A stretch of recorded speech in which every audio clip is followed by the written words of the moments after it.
Yes. nagtrabaho ka sa isang sportswear din. And kanina, shinout out mo rin siya. And siguro maganda rin talaga naging relationship nyo ng iyong previous boss. Paano yung nakatulong ngayon sa'yo sa business mo? Actually, malaki ang tulong nun kasi nagsimula ako bilang helper eh. So, kita ko lahat yung kung saan nagmula, kung saan bumibili ng materyales, Oo. ano yung ginagawa nung nandun sa baba, Yes, di ba? yes. So, nung naging operator ako ng machine hanggang sa naging layout artist ako. So, yung malaking tulong yun doon sa negosyo ko ngayon kasi alam ko lahat yung pinagdaanan nun. At alam ko kung paano dinadaya yun. Diba kung saan ba, uy, alam ko yan, hindi mo pwedeng lokohin. Yes, yes, Diba? yes. Sobrang laking tulong sa business ko yung karanasan na yun. And tama yung sinabi mo kanina, hindi ka maloloko. Kasi meron talagang minsan, kaya din nawawala yung, kumbaga, nananakawan or naloloko kasi hindi mo alam yung negosyo mo. Yes.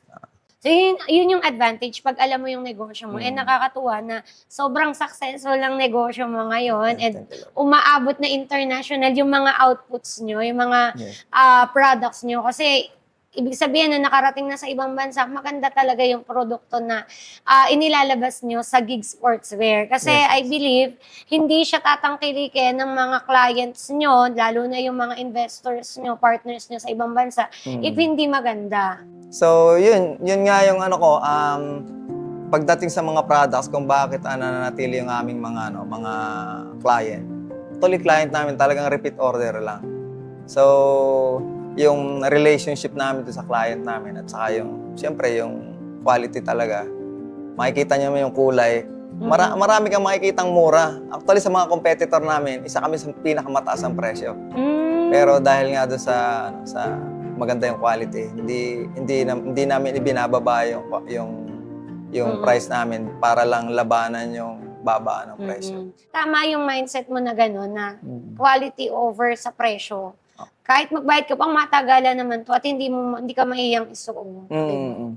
Kasi pwede mo siyang isuot hindi lang pang basketball, pwede mo rin siyang pang Ito diba? sa ito, pamporma. Pamporma. Meron nga aming guarantee kapag ito Nagnisnes. nagkulubot ng Nagkulubot. Kasi usually sa iba yan, lumalabi Yeah. or nagbe-bacon. Oo. Sabi ko, pag 10 years at kumulubot, balik nyo, papaltan ko. Oo, and also yung Diba? sa iba, parang yung tahi, hindi maganda. Yes. Kasi parang minadali. Oo. Diba? Pero pwede naman pala siyang ipulido. Yes.